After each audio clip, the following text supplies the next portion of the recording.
Tudo da Canção Nova em um só lugar. Canção Nova Play.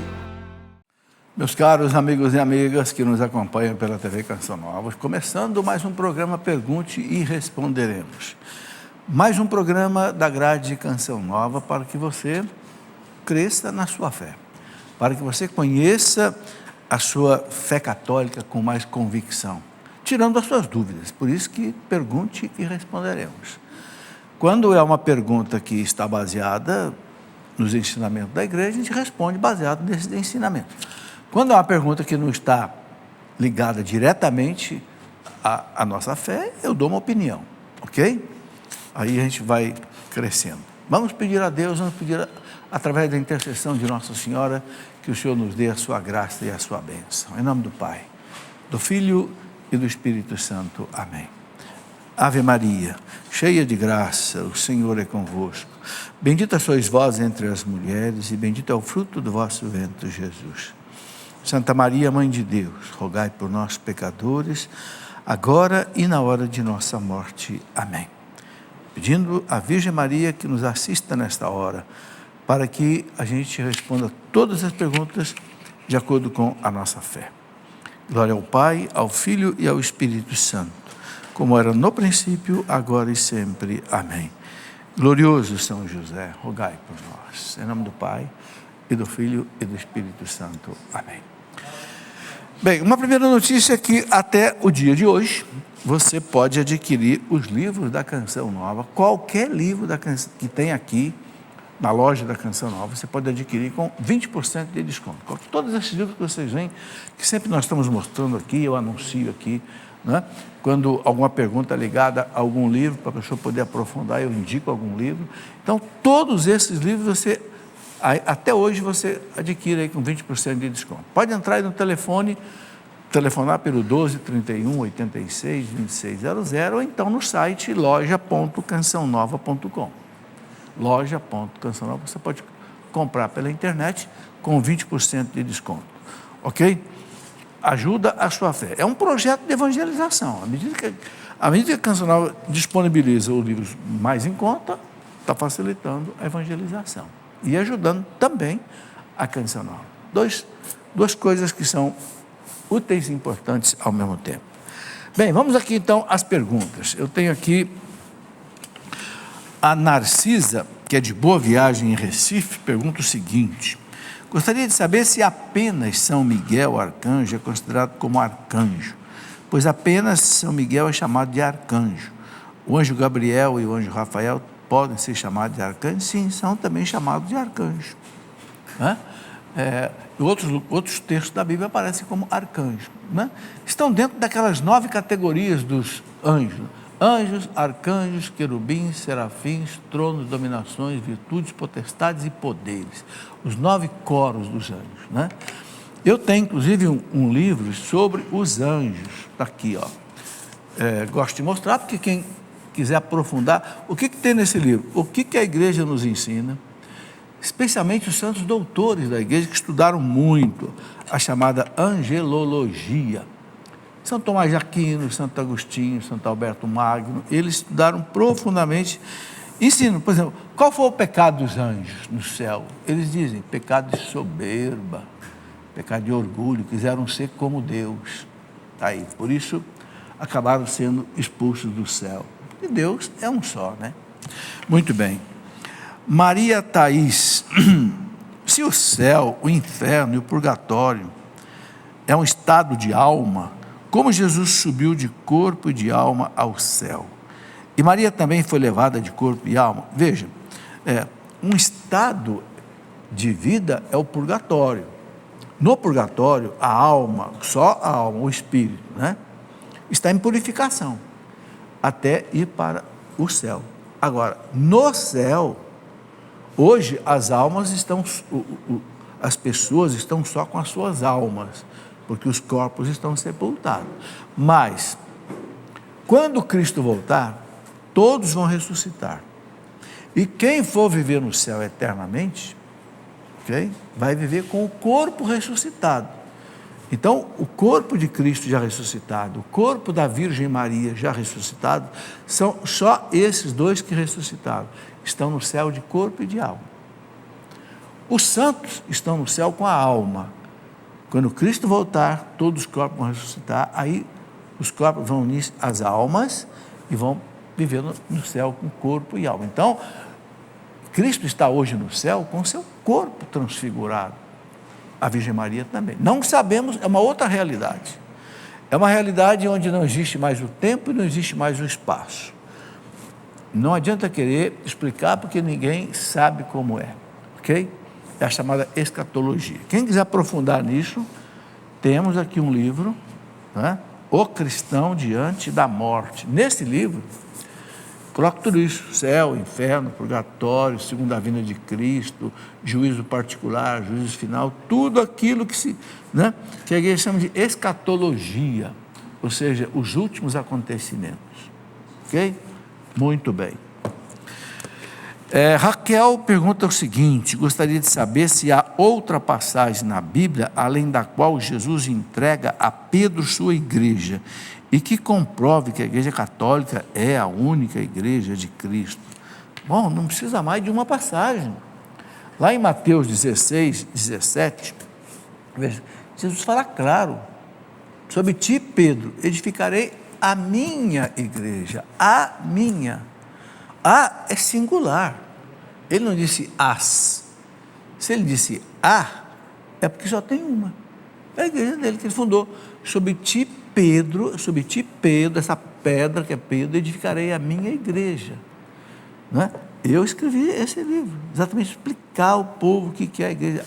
E por que eu botei esse nome? A minha igreja. Exatamente porque é isso que Jesus disse para Pedro. Não precisa mais de outra passagem. Ok? Agora, o que prova que essa igreja de Pedro é a igreja de Jesus são muitas outras passagens da Bíblia. Por exemplo, Jesus fala para os apóstolos, né? Quem vos ouve, a mim ouve. Quem vos rejeita, a mim rejeita. Ora, ele está falando para os apóstolos, a igreja.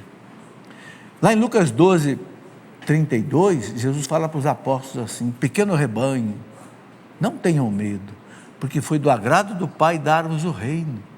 O que é o reino? O reino é o que a igreja estabelece no mundo. Então há muitas passagens. Depois, quando ele envia os apóstolos a pregar no mundo inteiro, o que ele diz? Ide vocês pelo mundo inteiro. Quer dizer, não há dúvida, não tem como interpretar essas coisas diferente. Edgar, via Facebook, gostaria de saber qual a diferença entre água benta e água não benta. Água benta é benta, água não benta não é benta. Qual é a diferença agora em termos de resultado? A água benta é um sacramental, a água não benta não é sacramental. Qual é a diferença? A água benta, o sacramental, é um sinal sagrado de Deus, então ele tem efeito, entende? Se você tiver fé, acredita na bênção de Deus, e aquela água foi abençoada, então aquela água tem poderes que a água não benta não tem. Mesma coisa o sal bento, mesma coisa uma casa benta, um carro bento.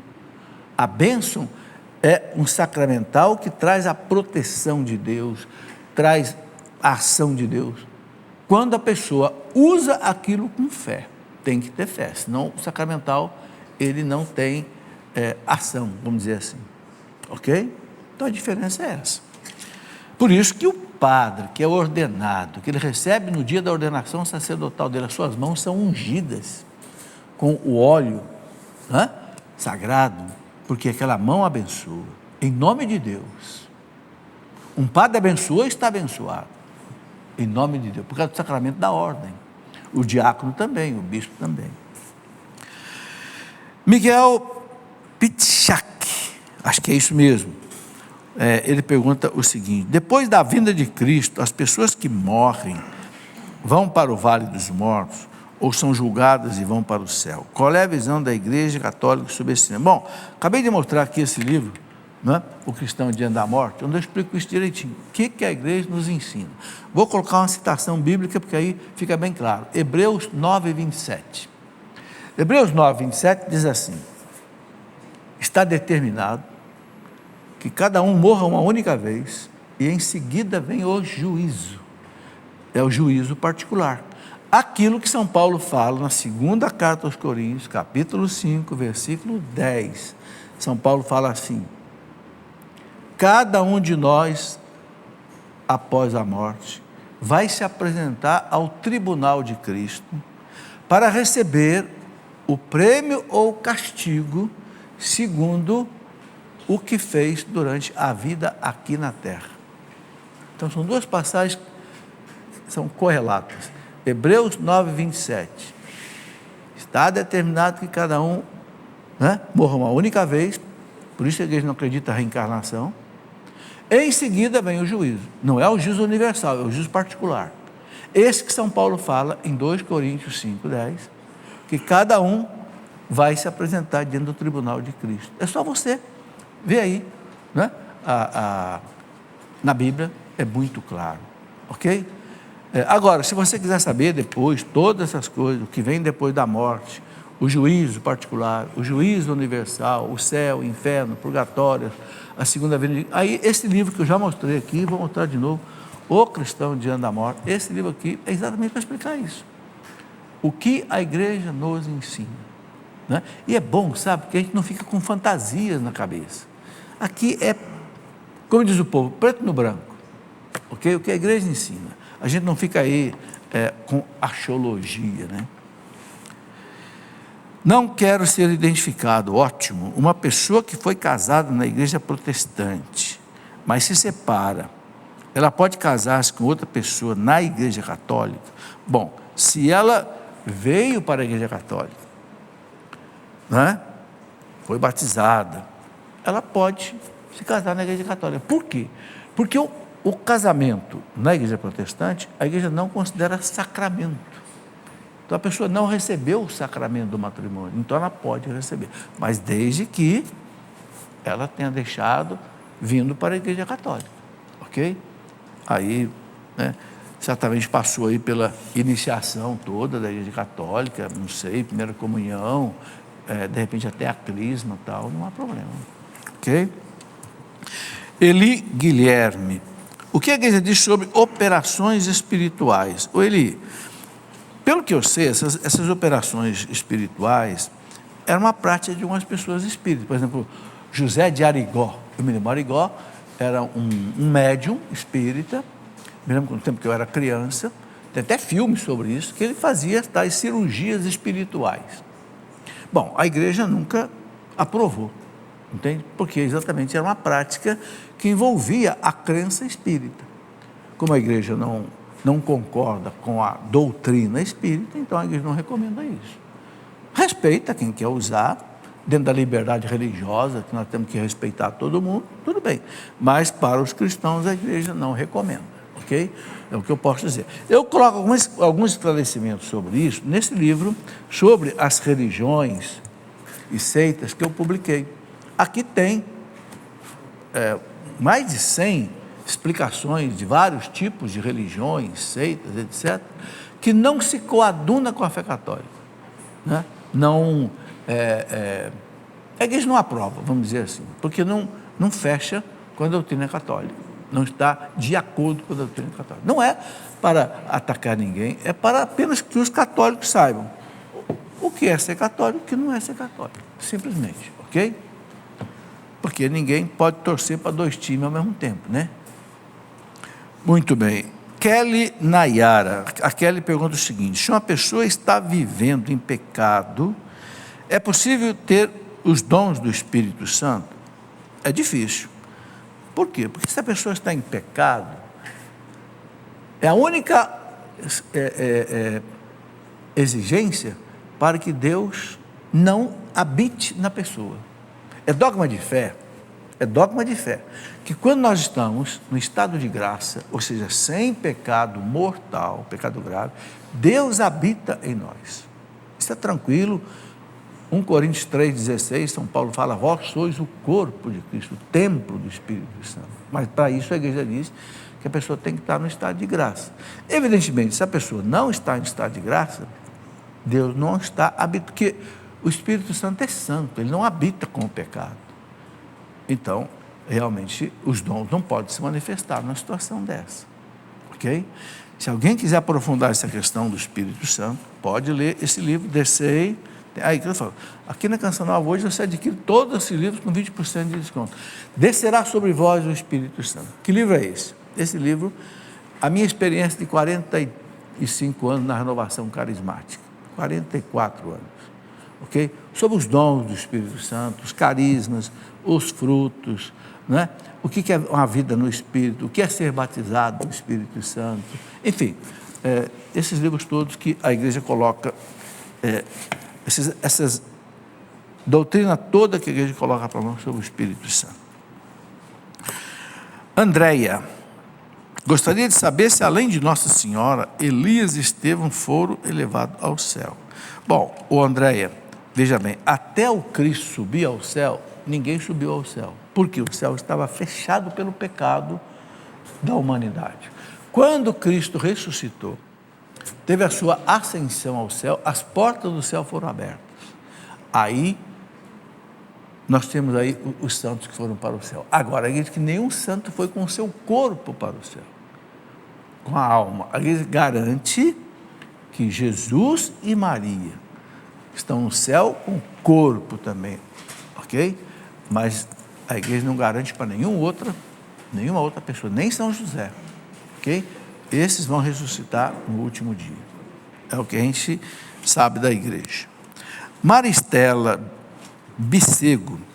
Por que dizemos que Maria é esposa do Espírito Santo? Porque é uma coisa muito bonita, porque ela concebeu Jesus por obra do Espírito Santo. É uma analogia. Claro que Maria não tem um casamento com o Espírito Santo, como um casamento aqui na terra. Como uma esposa concebe através do marido, então, numa analogia, a igreja chama a Virgem Maria de esposa do Espírito Santo, que concebeu por obra do Espírito Santo. É isso, entende? Ela é a esposa do Espírito, ela é a filha do Pai, ela é a mãe do Filho. Olha que coisa bonita, o relacionamento que Nossa Senhora tem com a Santíssima Trindade. Do Pai, ela é filha predileta, do Filho, ela é a mãe, e do Espírito Santo, ela é a esposa. Eu gosto de dizer o seguinte, eu gosto de fazer essa comparação. Eu, na minha vida, eu tive 3 mulheres. A minha mãe, a minha filha e a minha esposa. A mãe e a esposa já morreram, a filha está aí.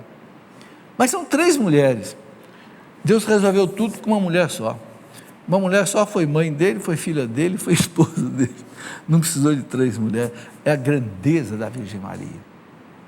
É muito bonito. Eu escrevi um livro que eu chamei de A Mulher do Apocalipse, que eu explico todos os dogmas da igreja sobre Nossa Senhora, as belezas sobre Maria, Maria medianeira de todas as graças, Maria mãe da igreja, Maria mãe de cada um de nós, tudo que representa a Virgem Maria para a igreja e para nós.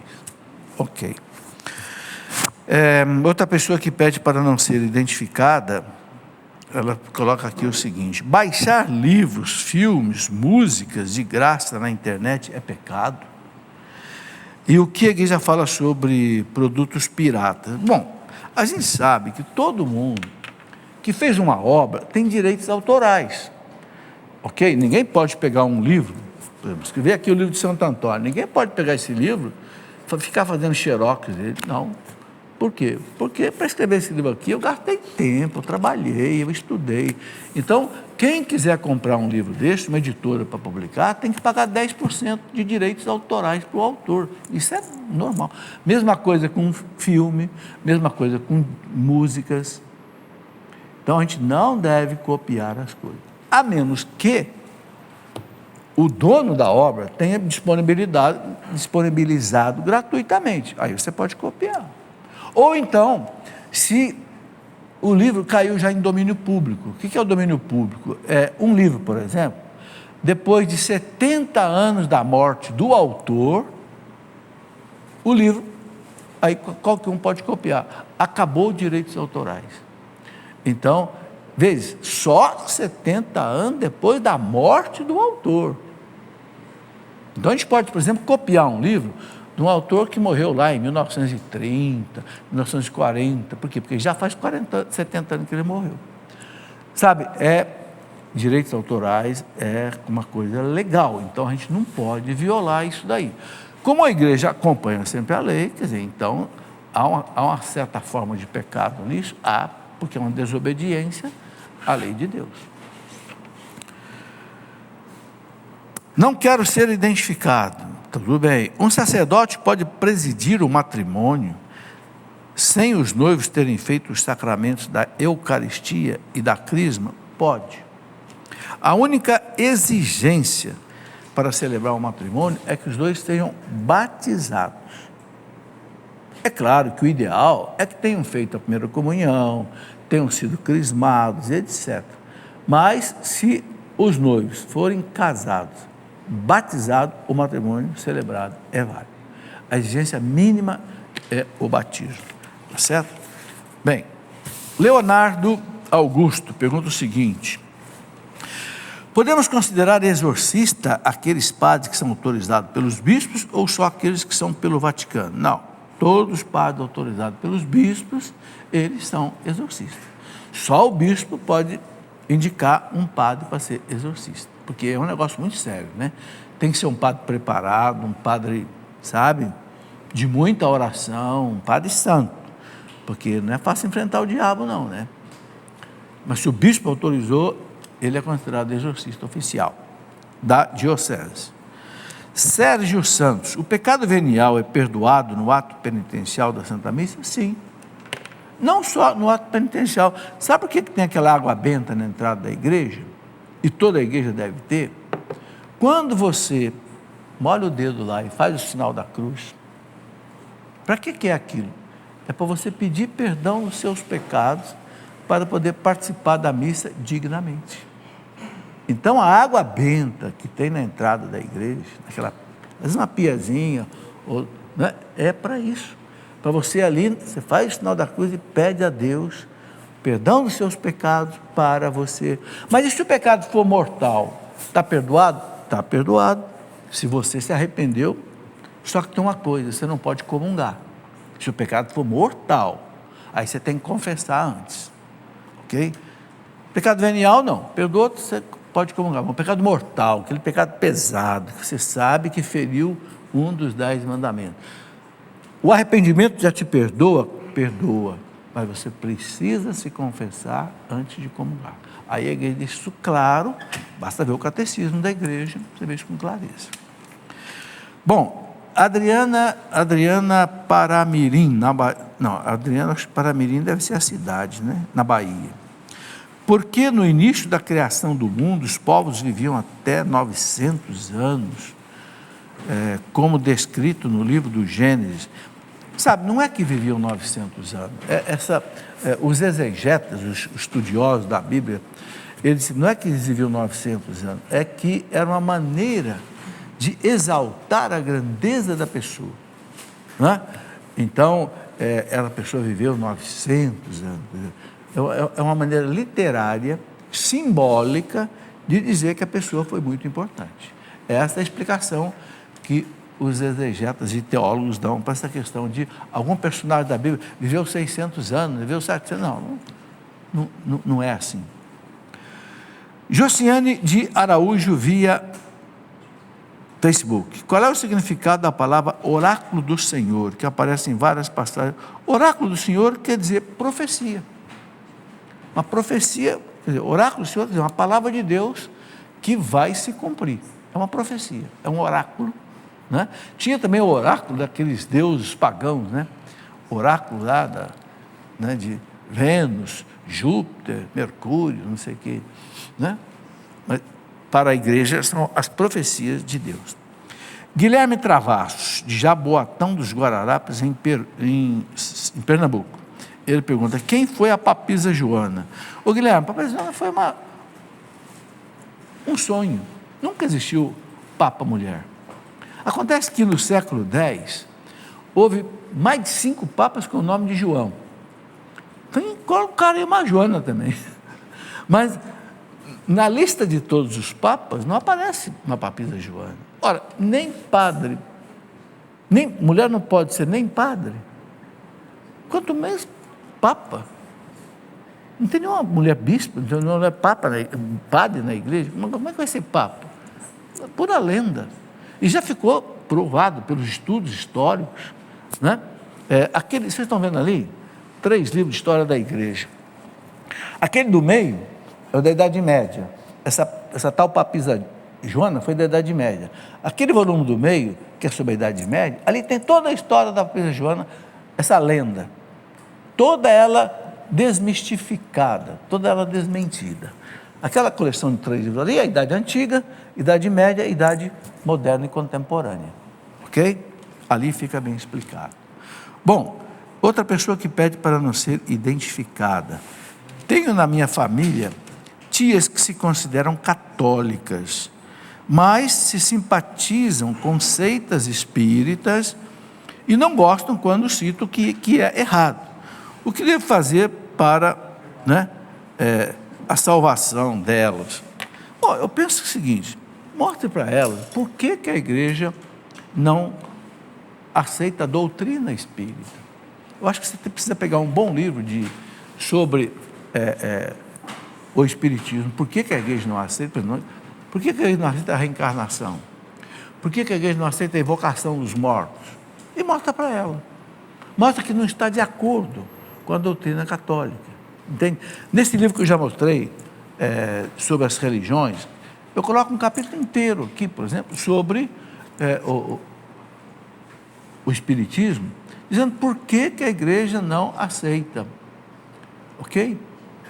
Quem quiser que aceite, a igreja não quer brigar por causa disso, não. A igreja quer só mostrar para os seus filhos, para os católicos, por que a igreja não aceita.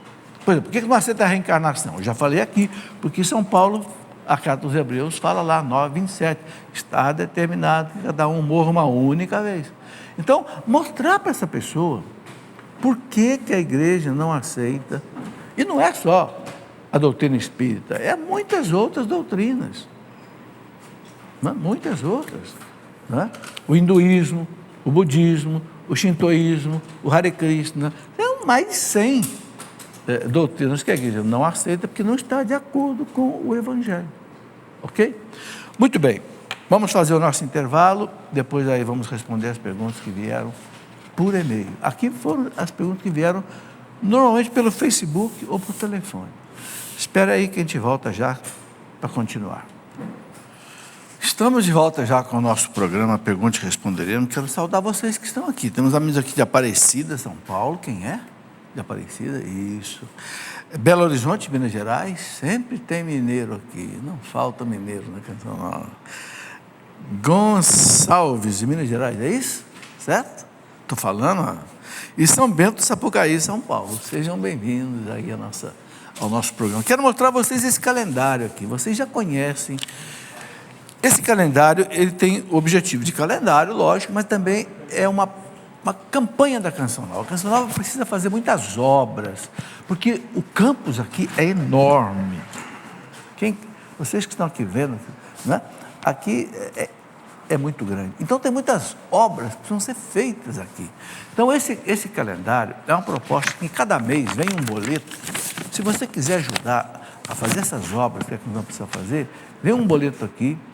Extra, não é o boleto de contribuição mensal, é um boleto para você ajudar, por exemplo, restauração da ermida, o Mirante da Fé, o caminho longo da Via Sacra que vai ser feito, a ligação entre, por exemplo, a parte de baixo aqui com o Santuário da Misericórdia lá em cima. Está sendo feita uma série de coisas, porque a Canção Nova recebe muita gente. Os grandes eventos aqui, você chega aí com 50 mil pessoas às vezes. Então você tem que ter isso arrumado, banheiros, restaurantes, senão como é que esse povo que vem aí do Brasil inteiro, vai ser? É como Aparecida, a mesma coisa. Só que a Canção Nova falta muita coisa ainda para ser feita. Então, esse calendário, cada mês tem um propósito. Por exemplo, nesse mês que nós estamos aqui, vou abrir aqui, abril, maio, junho, Mirante da Fé, vai ser feito com o que for arrecadado com essas doações, será o Mirante da Fé. Ok? É a oportunidade que você tem de ajudar a Canção Nova aí a criar um espaço assim mais agradável para o povo. Muito bem. Quero mostrar rapidamente aqui alguns livros, porque até hoje você tem 20% de desconto dos livros aqui na Canção Nova. Um livro sobre a vida de Santo Antônio, doutor da igreja, morreu com 36 anos, mas era pregador do Papa. Impressionante, Santo Antônio. E um homem que falava a nossa língua, né? Porque era português, nasceu em Lisboa. É muito interessante. O brilho da castidade. Você que é jovem, precisa saber qual é o valor da castidade. O brilho da castidade. É um tesouro. Ok? Um livro sobre namoro. A moçada também precisa saber o que é um namoro de acordo com o coração de Deus. Namoro cristão, sem vida sexual, né? Respeitando o outro. Está aqui. Bom, colocaram aqui, eu não gosto muito de mostrar não, mas foram 40 anos da minha vida de casado. Vocês estão vendo aqui uma foto do meu casamento, Padre Jonas aqui celebrando meu casamento, não é? Eu escrevi esse livro, eu até não gosto muito de mostrar, que a gente fica meio... Mas por que eu escrevi esse livro? Você não gosta de mostrar, por que você escreveu? Porque um padre pediu para eu escrever. Quando a minha esposa morreu, há 6 anos atrás, o padre Demétrio Gomes, de Niterói, falou assim: professor, o senhor prega muito sobre família, casar, então mostre para o povo como é que o senhor viveu. Né? Mostrar a vida da gente, né? 40 anos, então foram 40 anos, aí que eu conto como é que foram os nossos 40 anos. Teve umas briguinhas, sabe? Não foi só lua de mel, não. Teve uns pega de vez em quando, mas é normal no casamento, né? Mas olha, nunca dormimos brigados, graças a Deus. Nunca dormimos, porque Padre João um dia disse aqui: o casal quando dorme brigado, o demônio deita no meio. Ave Maria. Ave Maria. É feio, né? Vamos às perguntas aqui, ó. Solta aí, Bruno. Maíse ou Meise de Alves: por que os católicos têm as imagens como referência e intercessores em suas orações?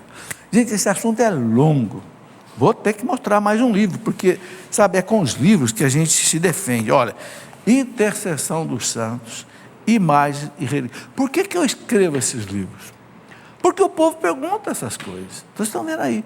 Então, aqui eu ponho o ensinamento profundo da igreja. O que a igreja ensina? Por que os santos são nossos intercessores? Intercedem por nós no céu sem cessar. Por que a gente faz novena? Porque eles estão diante de Deus, oferecendo a Deus seus méritos e suas preces por nós. Por exemplo, o grande São... Por que eu botei esse livrinho aqui? São José de Anchieta. Vocês sabiam que ele é o copadroeiro do Brasil? Junto com Nossa Senhora Aparecida?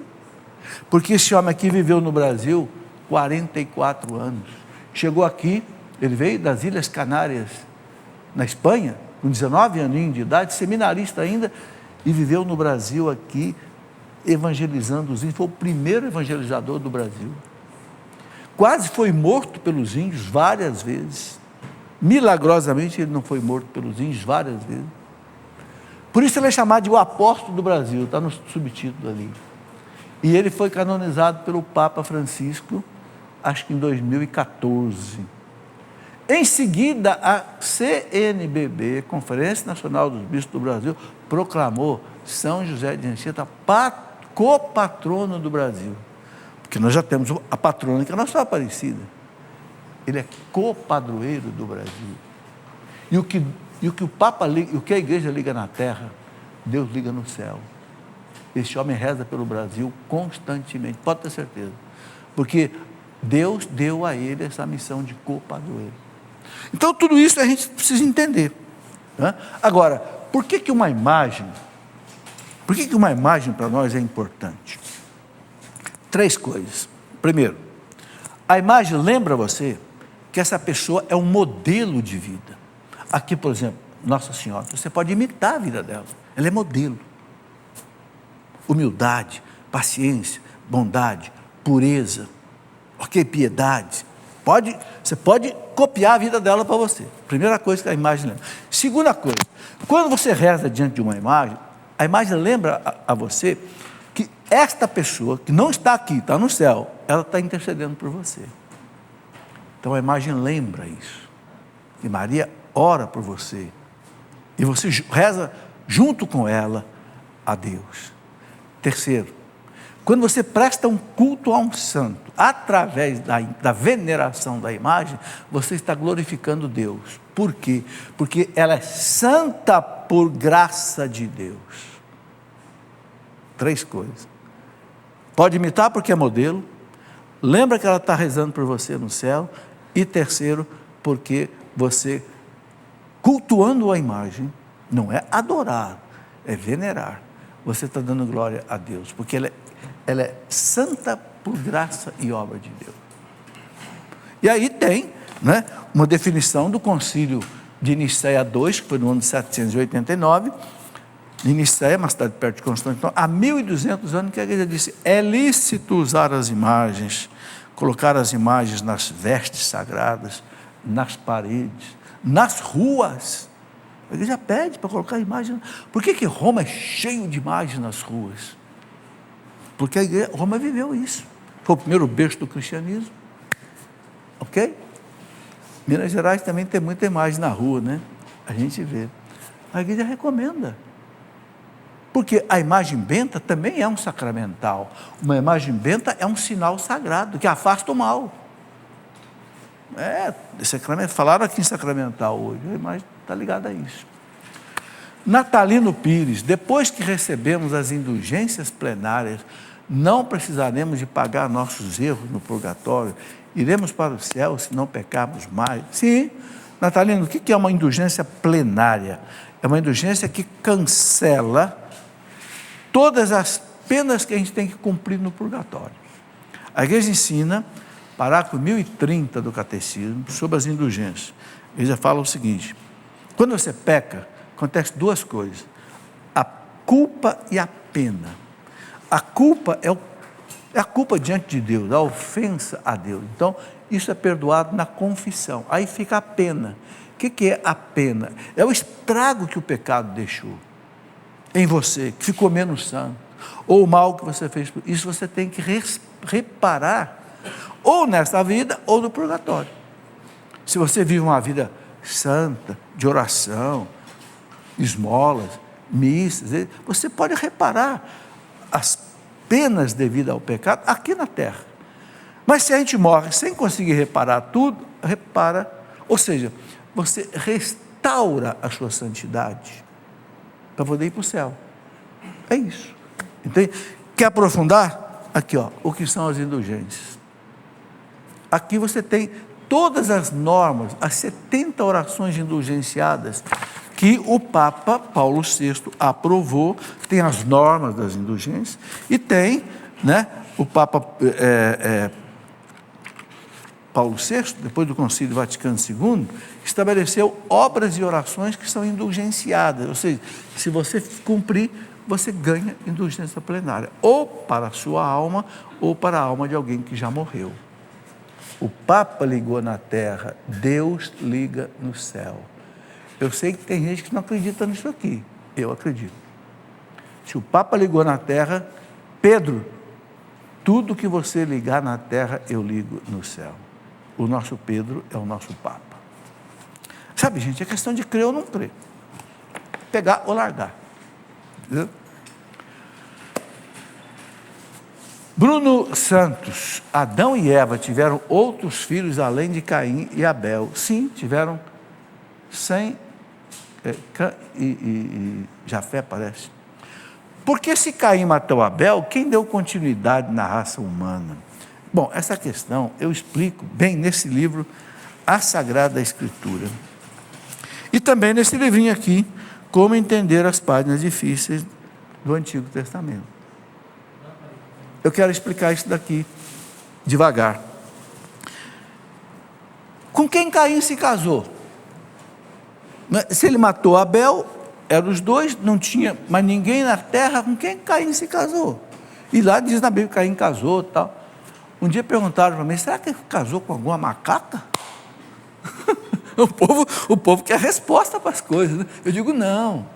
Aí temos que entender o Antigo Testamento. O Caim e Adão viveram o quê? Talvez há 1 milhão de anos atrás. Mas quando é que foi escrito essa história do Caim e Abel? Foi escrito aqui, a questão de 1000 anos antes de Cristo, na corte dos reis de Israel, talvez na corte de Salomão. Então, alguém inspirado pelo Espírito Santo escreveu a questão do pecado 1000 anos antes de Cristo. Uma coisa aconteceu lá, talvez 1 milhão de anos antes de Cristo, que Deus criou o homem e a mulher. Então, o que está relatado aqui não é um fato histórico, não é um fato, né, que alguém copiou lá, exato, não. Tanto assim, olha que coisa interessante. Quem era o Caim na narração? Caim era um lavrador, era um agricultor. Quem era Abel? Abel era um pastor. Ora, no tempo de Adão e Eva, não tinha pastor, nem agricultor, não tinha nada. O homem vivia do fruto da terra só. Ou seja, o escritor sagrado que escreveu a questão de Caim e Abel, ele quis apenas mostrar, ele contou uma história para mostrar o quê? Depois que o pecado entrou na história da humanidade, por Adão e Eva, o pecado se propagou terrivelmente. Então um irmão mata um irmão por inveja, porque Caim oferecia os piores frutos para Deus e Abel oferecia os melhores frutos do seu rebanho. Então Caim ficou com inveja de Abel e matou Abel. O que o escritor quis mostrar? Apenas isso. O pecado da inveja entrou no mundo. Depois em Torre de Babel, aquelas coisas todas, o dilúvio, não é? Então não pode ser interpretado ao pé da letra, ok? Quando o autor escreveu sobre Caim e Abel, já existia muita gente na terra, era apenas 1000 anos antes de Cristo. Então, não se preocupe com quem Caim se casou, não é esse o objetivo. A Bíblia não é um livro de história, nem de etnologia e nem de ciência. A Bíblia é exclusivamente um livro de religião. É isso que nós temos que tirar. Esse livrinho aqui pode ajudar. Como ler e entender a Bíblia e como entender, o Antigo Testamento. Como é que as 10 pragas do Egito, como é que foram? Aquela mulher do Ló que virou uma pedra de sal, como é que é aquilo? Como é que foi a travessia do Mar Vermelho? Então, esses livrinhos que eu escrevo, é para explicar essas coisas, de acordo com os melhores teólogos e exegetas, né? E pode ter certeza, eu não tiro nada da minha cabeça, não. Aqui um livrinho sobre imagens, né? Por que os católicos veneram imagens? Está aqui, tudo explicadinho. Nós precisamos estudar, gente, para a gente não ser enganado por outras pessoas, entende? Para a gente ter uma fé robusta, uma fé sólida, iluminada, esclarecida. E aproveita hoje que a Canção vai estar com 20% em tudo que é livro aí, né? Porque a religião católica tem tantas rezas, Maíse Alves, Maíse, porque faz parte da nossa fé conversar com Deus. A reza, a oração é conversa com Deus. Né? Vocês estão vendo um livro aqui? Está aqui, Orações de todos os tempos da igreja. O que é esse livro aqui? Esse livro aqui, durante 5 anos, eu pesquisei as orações mais importantes que a igreja guardou nesses 2000 anos. Por isso que eu leio orações de todos os tempos da igreja. Tem oração aqui do primeiro século, tem oração aqui do século XX. É um acervo da igreja. Orações compostas pelos santos, pelos papas, pelos doutores. Todas as ladainhas. Porque, sabe, isso aqui é a nossa vida. Tem gente que não sabe rezar. Não sabe rezar? Abre um livro desse. E você vai rezar. Com a palavra dos santos, com as palavras dos doutores, com as palavras de Santa Teresinha, com as palavras de Santo Agostinho, entendeu? Porque a oração é a nossa conversa com Deus, sabe? O que quer dizer a palavra religião? Religião vem do latim religare. O que quer dizer religar o quê? Religar o homem a Deus. Ora, a oração faz essa ligação. Você conversa com Deus, Deus fala para você, você fala para Deus. Não quer ser identificado. Como um deficiente pode ganhar indulgência plenária se não pode ir à igreja, se confessar e comungar? Bom, veja, a indulgência plenária, o que é a indulgência plenária? É aquela que você, se conseguir para uma alma do purgatório, ela deixa o purgatório. Ela atinge o estado de santidade e vai para o céu. A cada dia, a gente pode ganhar uma indulgência plenária. O que você precisa? Uma confissão bem feita, comunhão, missa e comunhão, rezar pelo Papa, pelo menos um Pai Nosso, uma Ave Maria, um Glória, E aí a quarta condição, você escolhe entre 4 alternativas. Então, a quarta condição, você escolhe entre 4 alternativas. Quais são as 4 alternativas? Ou você faz a oração da Bíblia meia hora, a oração orante com a Bíblia, ou você faz a adoração ao Santíssimo meia hora, diante do Santíssimo, na capela, ou você reza um terço em família, diante de um oratório, ou na comunidade, ou você faz a via sacra na igreja, aqueles 14 quadrantes. Uma dessas alternativas supre a quarta condição. Então, confissão, missa, rezar pelo Papa e essa quarta condição. Isso você pode fazer uma vez por dia. A pessoa não pode ir à igreja. Bom, então, há algumas ocasiões especiais, por exemplo, esse ano mesmo, o Papa Francisco estabeleceu uma indulgência plenária, em que ele libera as pessoas que não podem ir à igreja dessa exigência. É aquilo que eu falo, gente, o Papa ligou na terra, Deus liga no céu. Por isso que só o Papa pode mexer nessa questão de indulgência, ninguém mais, nenhum bispo. É só o Papa que define essas coisas, em termos de indulgência plenária. Então, há algumas ocasiões que o Papa cria uma certas situações que as pessoas doentes que não podem ir à igreja ficam isentas dessa exigência para poder ganhar a indulgência plenária. O melhor que a gente pode fazer é levar a pessoa à igreja. Tá? Se a pessoa não tem condição de ir sozinha, leva numa cadeira de rodas, leva a pessoa à igreja, para que ela faça lá a sua adoração, participe da missa, da comunhão, se confesse com um padre. Sabe, o importante é a gente facilitar isso para as pessoas também, né? É caridade. Como surgiu o Santo Ofício e qual o seu significado? Elizabeth Ferraz de Vasconcelos, São Paulo. O Santo Ofício surgiu na Idade Média, né? Por causa da Inquisição. Aí é uma história longa, né? Vocês estão vendo aquele livro ali, Para Entender a Inquisição. Quando surgiu aquela heresia terrível na Idade Média, por volta do ano 1200, o chamado catarismo, que era gnóstico, e que provocou realmente uma convulsão social na Idade Média, a igreja foi obrigada a estabelecer o chamado Sagrado Tribunal da Inquisição. Por quê? Porque tinha que decidir quem era herege e quem não era herege. Porque o povo estava matando pessoas, independente de ser ou não ser herege, porque não havia um crivo. Então a igreja estabeleceu um tribunal com teólogos, né? Porque o povo estava fazendo justiça com as próprias mãos, e os reis católicos também. Então a igreja estabeleceu esse tribunal, que depois ficou sendo chamado de Santo Ofício, e que hoje existe ainda na igreja, apenas com outro nome, é a Sagrada Congregação da Defesa da Fé. Ok? Continua. Ou seja, o que faz essa Sagrada Congregação da Doutrina da Fé?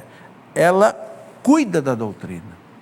Se algum padre, algum teólogo está ensinando uma doutrina errada, que não está de acordo com o magistério da igreja, a Sagrada chama a pessoa no Vaticano para corrigir. Por exemplo, o nosso padre teólogo Leonardo Boff foi chamado porque estava ensinando coisas erradas. Escreveu um livro chamado Igreja, Carisma e Poder, onde ele negava a perenidade do dogma e outras coisas. Foi chamado para se corrigir, não se corrigiu, foi punido com 1 ano de silêncio obsequioso, ou seja, 1 ano sem poder ensinar como teólogo. Não se retratou, não voltou atrás, preferiu deixar o sacerdócio. Hoje não exerce mais o sacerdócio. Mas foi a Sagrada Congregação da Fé, quando era prefeito, o Papa Bento XVI, ele era cardeal, e não é só o Boff, não, é Hans King e outros, né? John Sobrino, vários outros teólogos, quando ensinam heresias, é chamado lá, porque não pode um teólogo ensinar coisas que não está de acordo com o magistério da igreja, a pureza da fé. Então, o Santo Ofício foi criado para isso e hoje chama-se Sagrada Congregação da Doutrina da Fé. Edna Pacheco, qual era a festa que seria comemorada na ocasião em que Jesus foi entregue a Pilatos? Não, a festa foi celebrada, a festa da Páscoa. Era a festa, tanto é que o Cristo celebrou a Páscoa com os seus discípulos na quinta-feira santa. Porque a Páscoa era assim, eram 7 dias do chamado pães ázimos, em que eles comiam pão sem fermento, para lembrar a travessia do deserto em que eles comeram o pão sem fermento, né? No primeiro dia, eles celebravam, então, comer o cordeiro imolado, né? E eram 7 dias. Então, eles celebraram, né? Na sexta-feira o Cristo morreu, o sábado era o grande dia da celebração. Por isso que os judeus pediram para tirar os corpos dos crucificados da cruz na sexta-feira. Por quê? Porque o sábado para eles começava às 6 horas da tarde. E o Cristo morreu por volta das 3. Então eles pediram, né? E autorizaram tirar os corpos, foram sepultados às pressas, porque o sábado não podia ter ninguém crucificado, de acordo com a lei mosaica. Então foi a Páscoa que foi celebrada. Domingos Varjão. Nos tempos de hoje, se uma pessoa entra para o serviço de Deus, ela pode mudar o nome? Ô Domingas, aí depende da congregação, ou depende da ordem religiosa, ou depende da comunidade. Se a comunidade, se a ordem religiosa, a congregação autorizar, né, a pessoa pode não só mudar o nome, mas inserir. Muitos santos fizeram uma coisa muito interessante, acrescentaram no seu nome a palavra Maria. Então, por exemplo, São Luís de Montfort, colocou São Luís Maria de Montfort, né? E outros santos acrescentaram o nome de Maria no seu nome.